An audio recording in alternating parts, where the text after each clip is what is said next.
बिस्मिल्लाहिर्रहमानिर्रहीम। Dear viewers and students, अस्सलाम वालेकुम।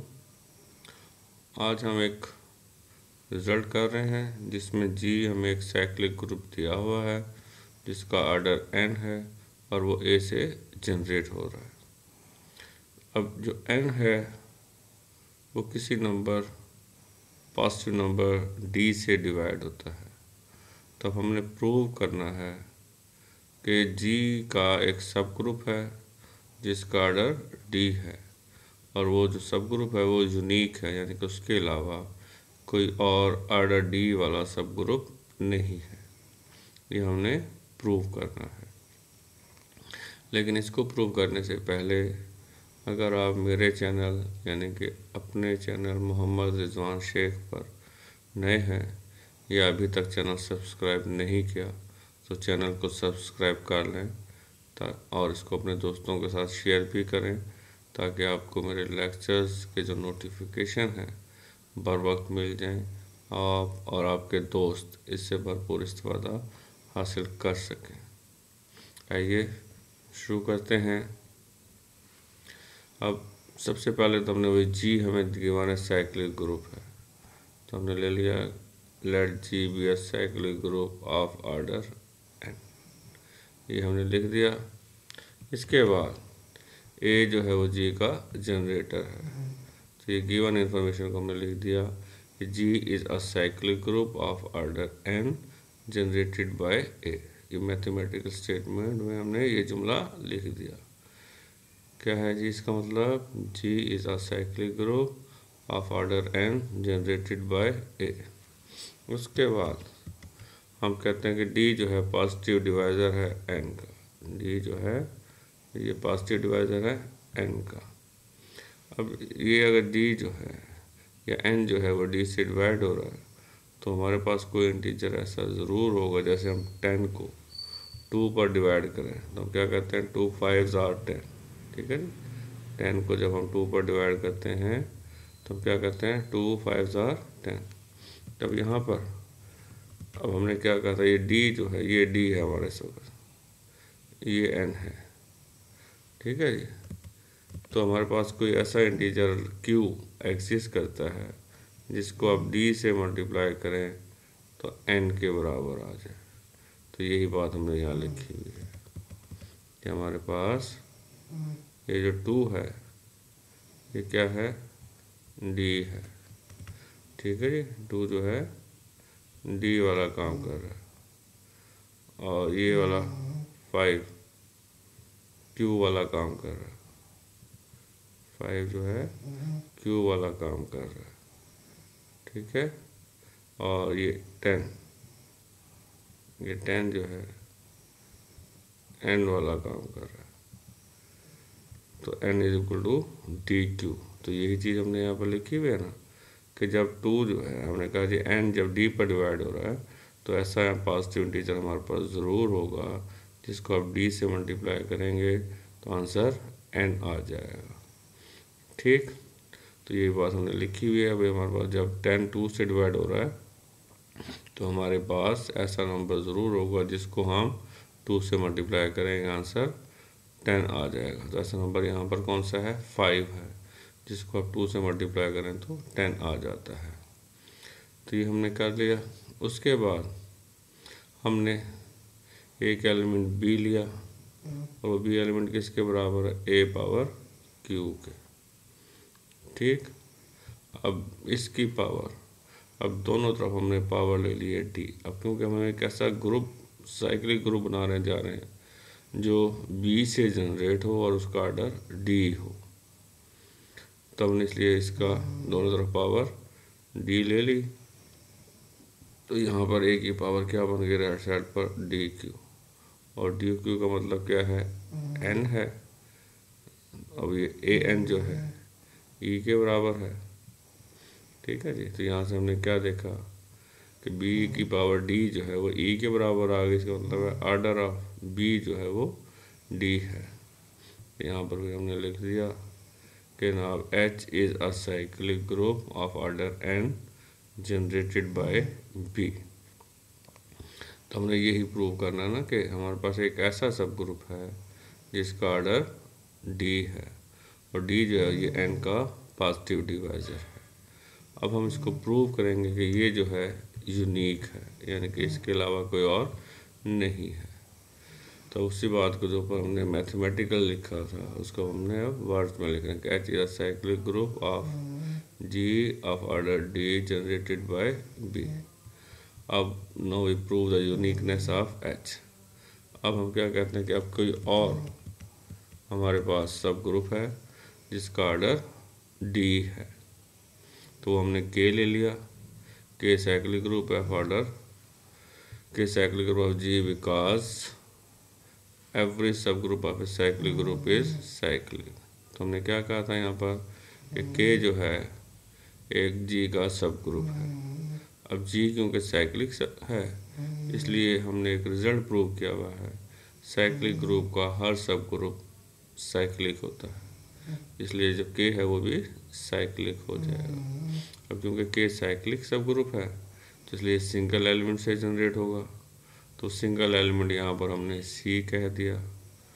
अब क्योंकि हम ये H के मुकाबले में आया ये पहले, तो H का ऑर्डर D है तो इसका ऑर्डर भी D होगा, ठीक। तो हमने K कह दिया कि C जो है जनरेटर है K का, तो इसको मैथमेटिकली कैसे लिखेंगे, K is a cyclic group of order D generated bye C। इसी बात को वर्ड्स में नीचे लिखा हुआ है कि साइक्लिक सब group of G of order D generated bye C। अब जो C है A की कोई पावर होगा तो हमने लिख दिया C जो है इक्वल है A पावर R के, क्योंकि C के जो सारे एलिमेंट जो हैं H के K के या इसी किसके एलिमेंट, बेसिकली ये G के एलिमेंट है और G का हर एलिमेंट जो है A की कुछ ना कुछ पावर है, A की कोई पावर लें तो G का एलिमेंट बन जाता है, कह लें सादा अल्फाज में। तो अब C जो है क्योंकि बेसिकली तो ये किसका एलिमेंट हो गया, अब तो हम कह रहे हैं ना ये K का है, लेकिन बेसिकली ये कहाँ से आया हमारे पास, G से आया, तो इसलिए G में हर एलिमेंट क्या है, A की कोई पावर है, इसलिए C जो है वो A की कोई पावर होगा।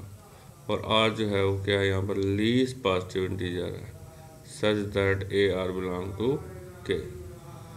R जो है एक सब ग्रुप जिसकी पावर मतलब ये लीस्ट पॉजिटिव इंटीजर है।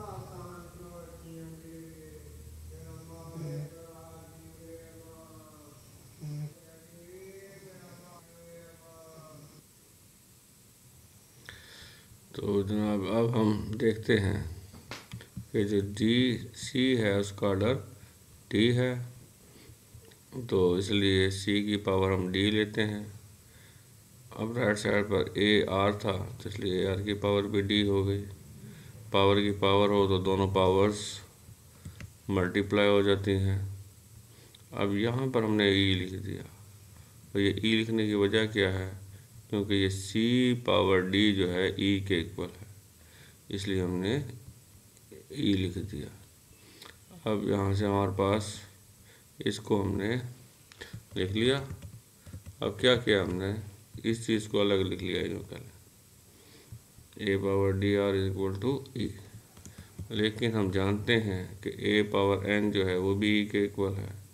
इसका मतलब क्या हुआ कि दोनों जो हैं आपस में इक्वल होंगे, क्योंकि दोनों E के इक्वल हैं, इसलिए ये आ गया हमारे पास।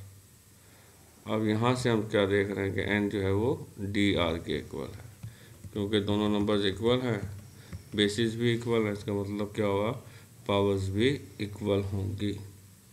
अब हम यहाँ पर कैंसिलेशन लॉ अप्लाई करेंगे, लेफ़्ट कैंसिलेशन लॉ, तो D से D कैंसिल हो जाएगा और यहाँ पर N की वैल्यू पहले हमने पुट की है DQ, ठीक है जी। फिर उसके बाद हमने क्या किया है, कैंसिलेशन लॉ अप्लाई किया है, लेफ़्ट कैंसिलेशन लॉ, और लेफ़्ट कैंसिलेशन लॉ की वजह से ये जो D है बोथ साइड पर कैंसिल हो गया है। बाकी क्या बच गया हमारे पास, Q is equal to R। अब A की पावर Q हमने ली, अब Q जो है वो R के बराबर है, यहाँ पर R लिख दिया।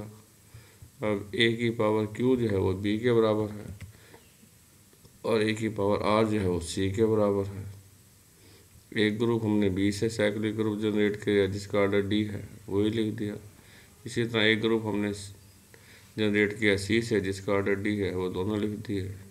जो बी से जनरेट हो रहा है वो एच है और जो सी से जनरेट हो रहा है वो के है।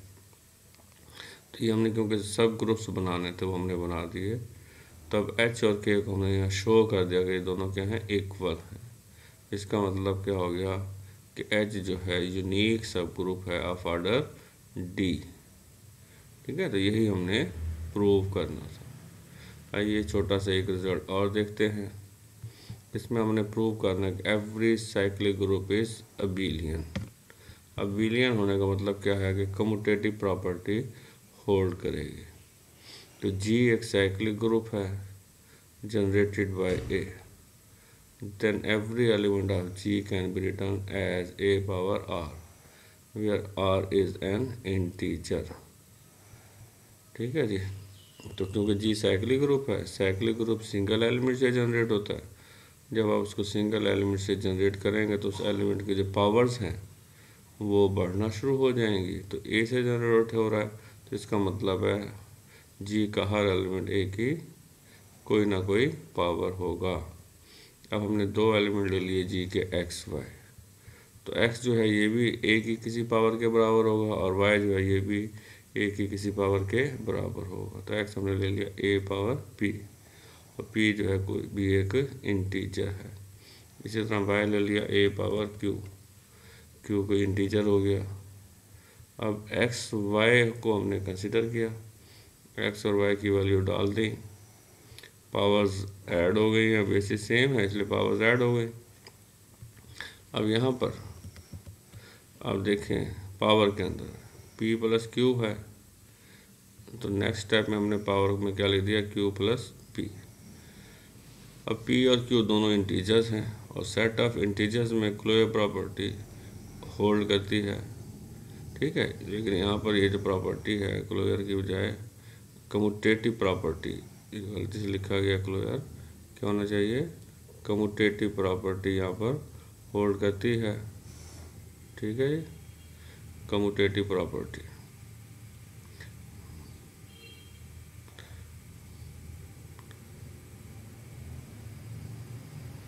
कम्यूटेटिव प्रॉपर्टी जो है वो होल्ड कर रही है।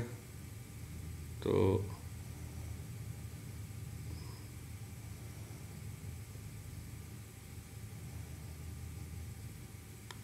ठीक है जी, कम्यूटेटिव प्रॉपर्टी होना चाहिए लिखा हुआ, वो मैंने लिख दिया। तो commutative property set of integers में होल्ड करती है। ठीक है, तो अब ए की पावर को हम अलग अलग कर लेंगे। ए की पावर क्यू अलग हो गई, पी अलग हो गई। ए की पावर क्यू जो है वाई के बराबर है, ए की पावर क्यू जो है वो एक्स के बराबर है। तो एक्स वाई जो है वो वाई एक्स के इक्वल हो गया। तो यहाँ से हम देख रहे हैं कि यहाँ पर commutative property with respect to multiplication hold कर रही है। और अगर किसी ग्रुप में कम्यूटेटिव प्रॉपर्टी होल्ड करे तो इसका मतलब ये है कि वो अबेलियन ग्रुप है। तो ये हमारा प्रूव हो गया। तो इंशाल्लाह नेक्स्ट लेक्चर के साथ नेक्स्ट टाइम मिलेंगे। इसको अच्छी तरह देखें। ओके जी, अल्लाह हाफिज़, wish you best of luck.